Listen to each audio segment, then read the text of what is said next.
Se tem uma coisa bastante presente no cinema, são as interpretações diferentes. Muitos filmes deixam questões em aberto, para que o espectador crie sua própria visão sobre o que acabou de ver. E é daí que surgem as teorias. Muitas delas são convincentes e outras só são idiotas mesmo. Por isso que hoje irei apresentar para vocês o iceberg das teorias de filmes. Lembrando que são muitos tópicos, então eu não vou me aprofundar tanto em cada um deles.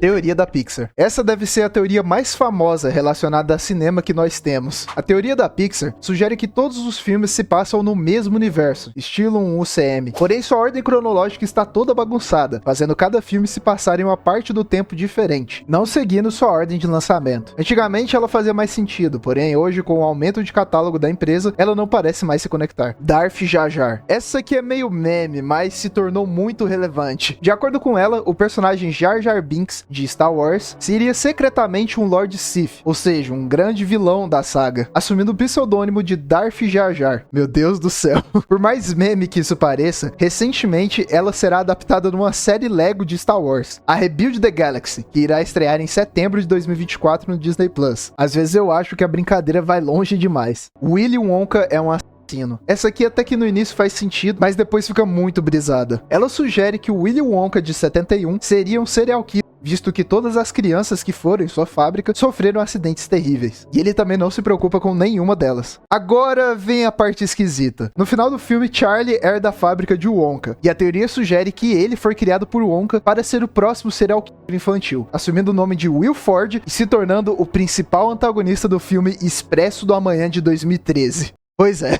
James Bond é um codinome. Essa teoria afirma que o nome James Bond não seria o nome de um cara só, mas sim um codinome usado por vários agentes. O que reforça essa ideia seria as inúmeras interpretações do personagem no cinema, com cada ator trazendo uma personalidade única para o personagem. Sinceramente, eu acho essa aqui bem convincente. O Iluminado é a confissão de que Kubrick falsificou o pouso na Lua. Eu não vou me aprofundar tanto nessa, pois ela analisa praticamente o filme todo, então vamos resumir. Essa teoria se conecta com outra teoria, que diz que o diretor já falecido Stanley Kubrick foi quem dirigiu o pouso na Lua num set de filmagens, a pedido do governo. Isso porque ele era o diretor mais talentoso de sua época, portanto, ele seria perfeito para a gravação. E 20 anos depois, Kubrick confessaria seu feito através do filme O Iluminado, onde nele há vários subtextos de que ele que foi o responsável pela falsificação do pouso na Lua. O comerciante é o gênio. No início do filme Aladdin, nós vemos a aparição de um comerciante que interage conosco, e é ele quem introduz a história do filme. A teoria sugere que ele seria um dos disfarces do gênio, e essa teoria ganhou mais força no live action do Aladdin, onde esse comerciante é interpretado pelo Will Smith, o mesmo que interpreta o gênio no filme. Coringa é um veterano de guerra. Essa pra mim é possivelmente a teoria mais legal de todo o iceberg. Ela afirma que o Coringa de Cavaleiro das Trevas seria um veterano de guerra. Calma, eu vou explicar. Apesar de ser maluco, o Coringa elabora seus planos de forma muito inteligente, e sempre demonstra estar um passo à frente do morcego. Isso pode ser indício de que ele era um general de alta patente ou um estrategista de algum tipo. Além dele ter ótimas habilidades de luta, conseguindo dominar um guarda facilmente, e também do seu conhecimento sobre o sistema, o que significa que ele provavelmente trabalhou para o governo e deve ter visto muita merda que acontece lá dentro. Outra cena que confirma isso seria na cena em que ele se disfarça de policial e consegue fazer os movimentos de marcha perfeitamente, dando a entender que ele já passou por esse tipo de treinamento de postura. Pra mim, ela faz muito sentido, pois dá pra ver que o cara não é só um psicopata, ele elabora bem os seus planos, e o Batman só sofre na mão dele. Essa teoria é meio antiga, então tem muitos outros argumentos que reforçam ela, porém eu só vou seguir com os próximos tópicos. A sincronia de Dark Side of the Moon. Essa teoria sugere que o 8º álbum do Pink Floyd, The Dark Side of the Moon, estaria sincronizado com o filme Mágico de Oz, de 1939, como se o filme fosse um longo videoclipe das músicas do álbum, tendo as letras e os títulos das músicas combinando com a ação e o enredo das cenas. Também é dito que as músicas aumentam e diminuem conforme a movimentação dos personagens. Essa teoria ficou tão famosa que os próprios membros do Pink Floyd negaram a teoria e disseram que quem fez tinha muito tempo de sobra. De qualquer forma, existe um vídeo aqui no YouTube que fez essa tal sincronia. Então, se você quiser dar uma conferida lá pra ver se é tudo sincronizado mesmo, tá aí.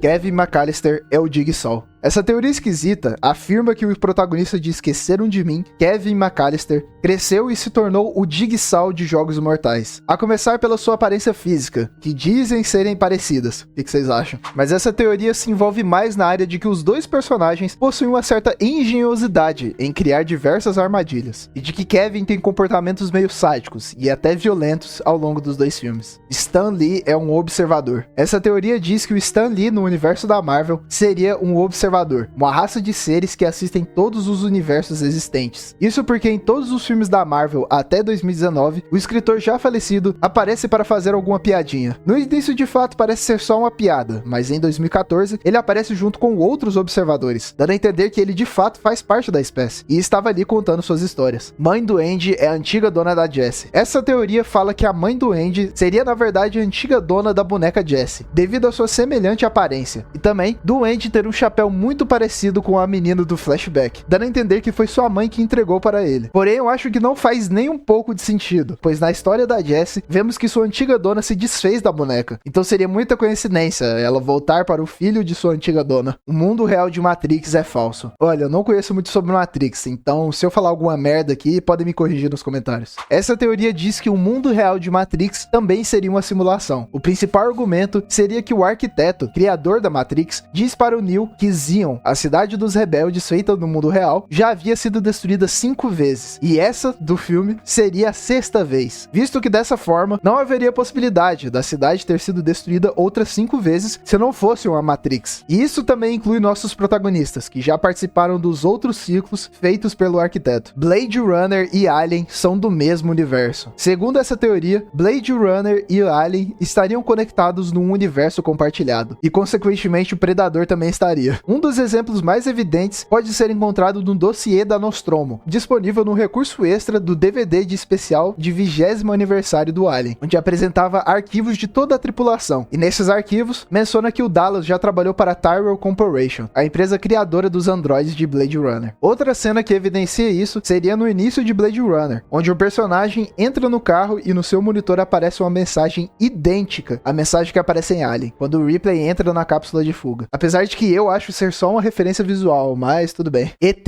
era um Jedi. Essa aqui é meio idiota. Ela diz que o filme ET, do filme ET, seria na verdade um Jedi, devido à sua capacidade de fazerem as coisas flutuarem e também a de conexão mental, o que lembra bastante os poderes da força em Star Wars. O protagonista de Jurassic Park World aparece em Jurassic Park 1. No primeiro Jurassic Park, nós temos uma cena em que o Dr. Grant está discutindo fósseis de Velociraptors com voluntários em seu local de escavação. De repente, uma criança debochada diz que não acha os Velociraptors muito legais. O Dr. Grant, então, começa a assustar o menino com a garra do dinossauro, e o garoto fica espantado, mas ao mesmo tempo ele parece meio fascinado com aquilo. A teoria diz que esse foi um momento importante na vida desse menino, onde ele ficou obcecado por Velociraptors e mais tarde se tornou o treinador deles em Jurassic World. Homem-Aranha aparece em Homem de Ferro 2. Essa aqui meio que foi confirmada pelo Tom Holland, mas sei lá, né? Em uma cena de Homem de Ferro 2, as máquinas do vilão do filme estão atacando a cidade. Um garotinho usando uma máscara de Homem de Ferro aparece e tenta impedir uma dessas máquinas. Por sorte, Tony Stark aparece e destrói a máquina. E esse garoto burro seria ninguém mais, ninguém menos do que Peter Parker. Coringa é Jason Todd. Essa teoria afirma que o Coringa de Jared Leto seria na verdade Jason Todd. Eu acho que muitos de vocês devem conhecer essa história, mas eu vou resumir um pouco. Nos quadrinhos, o segundo Robin, Jason Todd, é morto pelo Coringa e retorna como Capuz Vermelho. Porém, aqui no universo cinematográfico da DC, Jason voltaria como o próprio Coringa. A primeira evidência está em seu traje, que aparece em Batman vs Superman. Nele, existem 2 marcas de tiros em cada ombro, e em uma foto do Coringa é possível ver 2 supostas cicatrizes desses tiros no mesmo lugar. Nós é sobre classes sociais. Essa teoria é tão boa que eu vou deixar ela para outro vídeo, só para eu poder falar mais detalhadamente sobre ela. Então se inscreve aí para você não perder essa.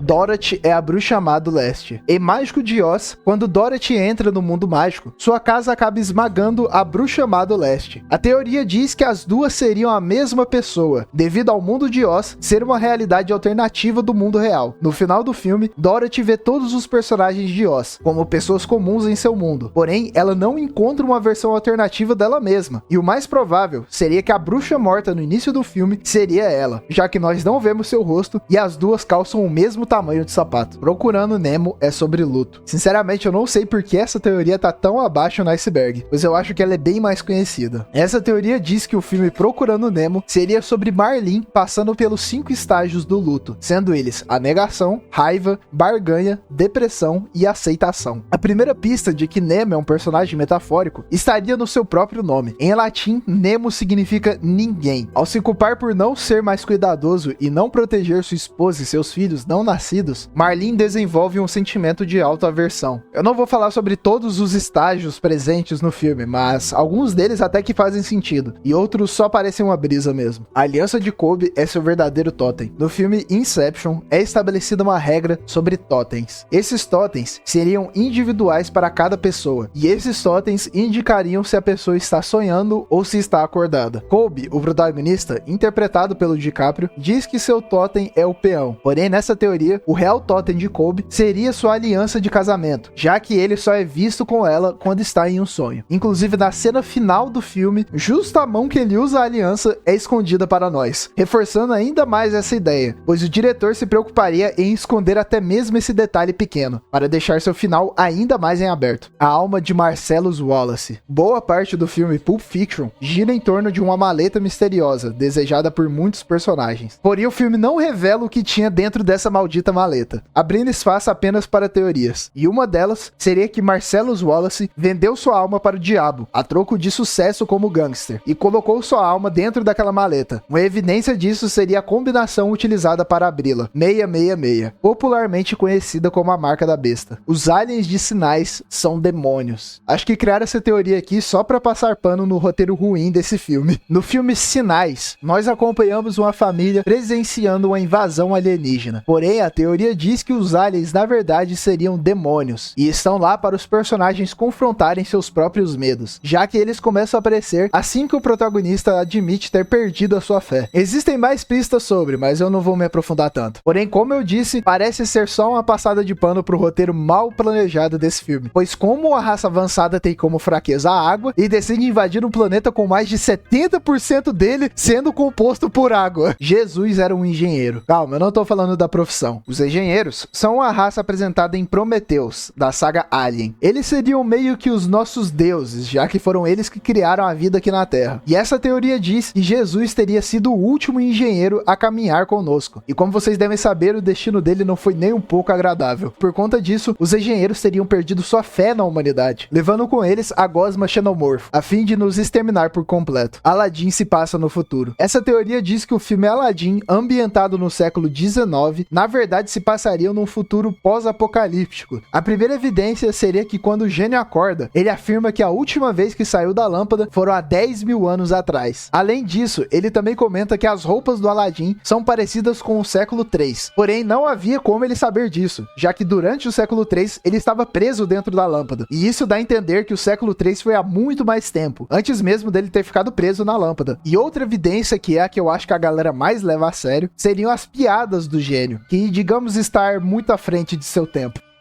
Toy Story 3 é sobre o Holocausto. Pois é, vai ouvindo. A primeira evidência disso seria quando os brinquedos são levados para a creche, numa caixa escura e apertada, fazendo uma menção aos trens de carga que os nazistas utilizavam para transportar os judeus para os campos. A creche do filme em si seria uma alegoria aos campos, sendo totalmente fechada, vigiada e com regras rígidas. O que reforça a ideia está no final do filme, onde os brinquedos são quase incinerados num forno gigante, que eu nem preciso dizer onde está a referência nisso. A bruxa de Blair é um assassino.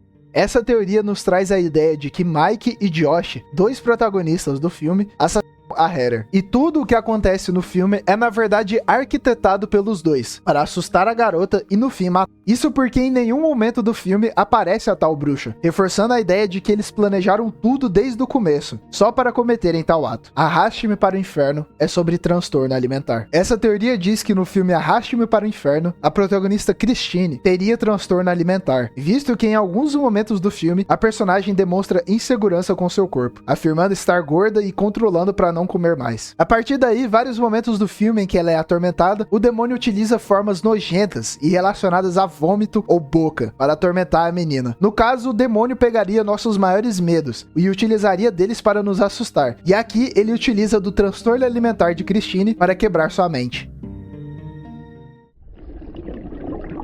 Frozen escondeu o Walt Disney. Essa teoria eu também achei que era mais manjada, e pra mim não faz muito sentido ela tá tão abaixo, mas vamos lá. Antigamente, muito se falava que o Walt Disney não havia morrido e estaria congelado criogenicamente. Portanto, o filme Frozen foi pensado a fim de esconder essa ideia, já que muitos pesquisavam Disney Frozen, e os resultados eram sobre essa teoria da conspiração. Mas hoje, se você pesquisar Disney Frozen, você só vai encontrar coisas relacionadas ao filme, dando a ideia de que o título do filme seria só uma fachada para esconder essa teoria maluca. Dr. Brown queria se matar. Na cena mais icônica de Volta para o Futuro, nós vemos o DeLorean viajar no tempo. Porém, se a gente parar pra pensar, aquilo era o primeiro teste feito pelo doutor. Então por que raios esse cara fez o carro acelerar em sua direção? Já que ele nem sabia que o negócio ia funcionar direito. Então, se não funcionasse, o carro ia atropelar ele, certo? Por isso vem a teoria de que, na verdade, o doutor só queria se matar com o DeLorean. O redesign do Sonic. Em 2019, foi lançado o primeiro trailer do live action do Sonic. E pelo que vocês devem se lembrar, esse trailer foi duramente criticado por toda a internet, pois o Sonic tava ridículo de feio. Mais tarde, eles fizeram outro trailer, com um modelo diferente e mais bonito do Sonic. A teoria sugere que, na verdade, tudo isso foi apenas questão de marketing, e esses dois designs já estavam planejados. O plano seria eles lançarem o primeiro design feio do Sonic, para que todos criticassem e falassem de seu filme, para depois que o design bonito aparecesse, todos o aceitariam com mais facilidade, e os elogios seriam ainda maiores. Eu particularmente acho que faz todo sentido, pois criar um modelo 3D bem feito e animado não é uma tarefa fácil, então não acho que eles tenham mudado de design tão rapidamente. O que reforça essa ideia seria na série do Tico e Teco, onde o Sonic feio aparece como um personagem. Jack era um viajante no tempo. Essa teoria afirma que o Jack do Titanic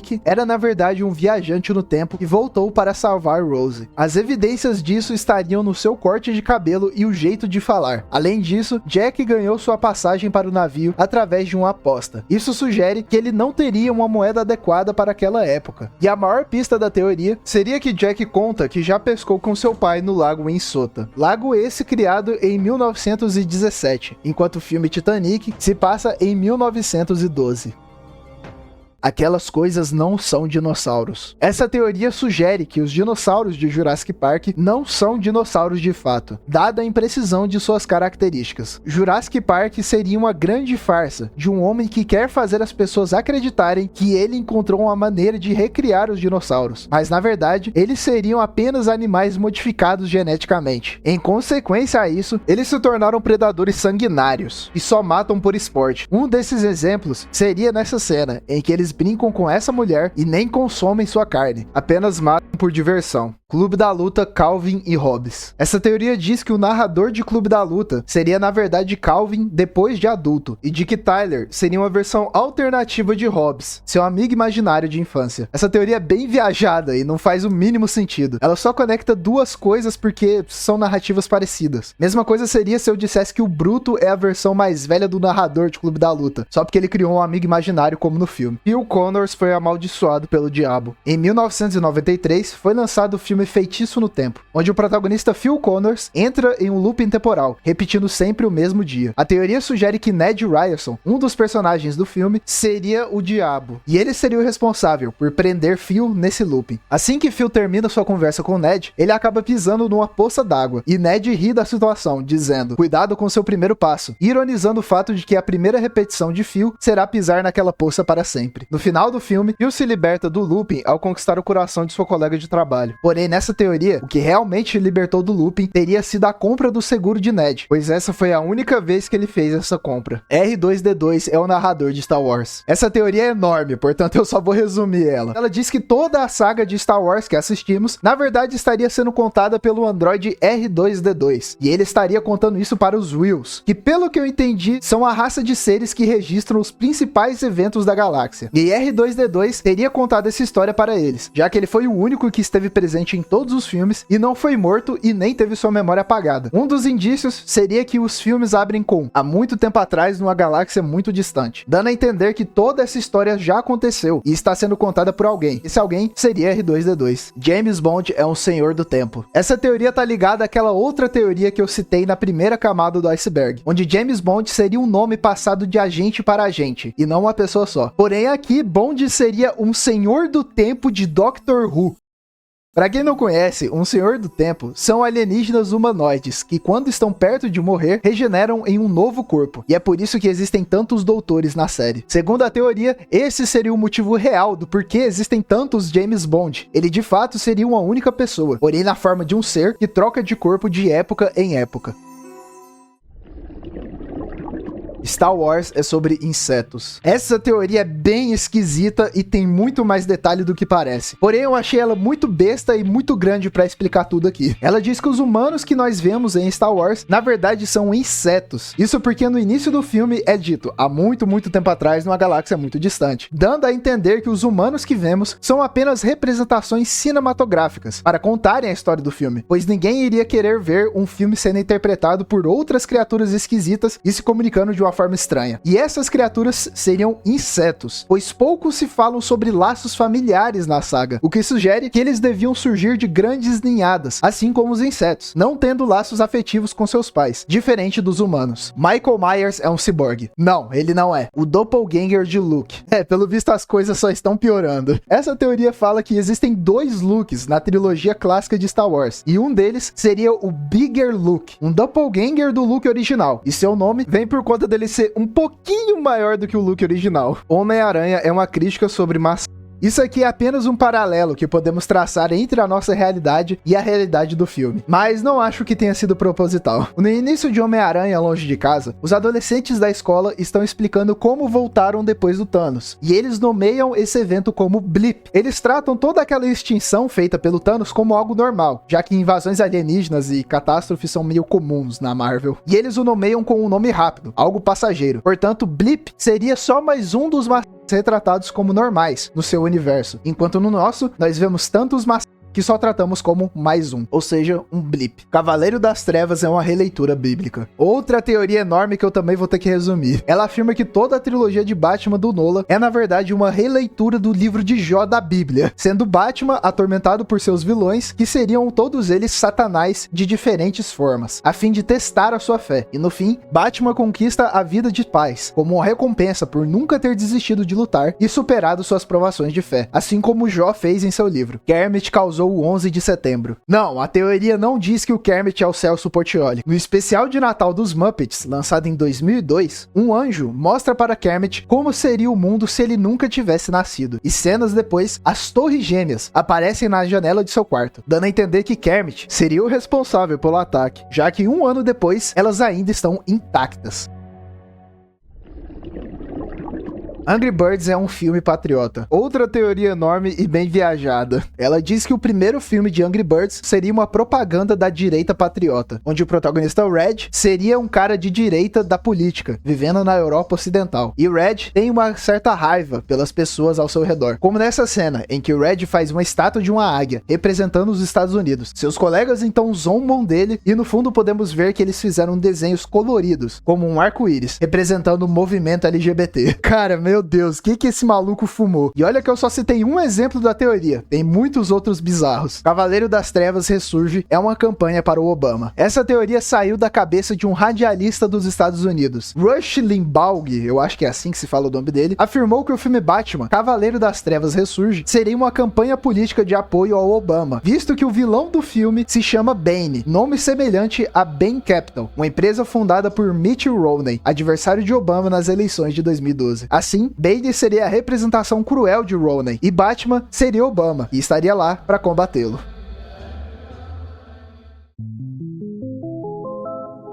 Então, esse foi o iceberg das teorias dos filmes. Lembrando que eu não falei de todos os tópicos presentes no iceberg original, devido à falta de informações e também porque alguns eu não achei tão legal assim. Portanto, espero que tenham gostado. E por favor, compartilhem esse vídeo, pois iceberg dá um trabalho do caramba pra fazer. Valeu!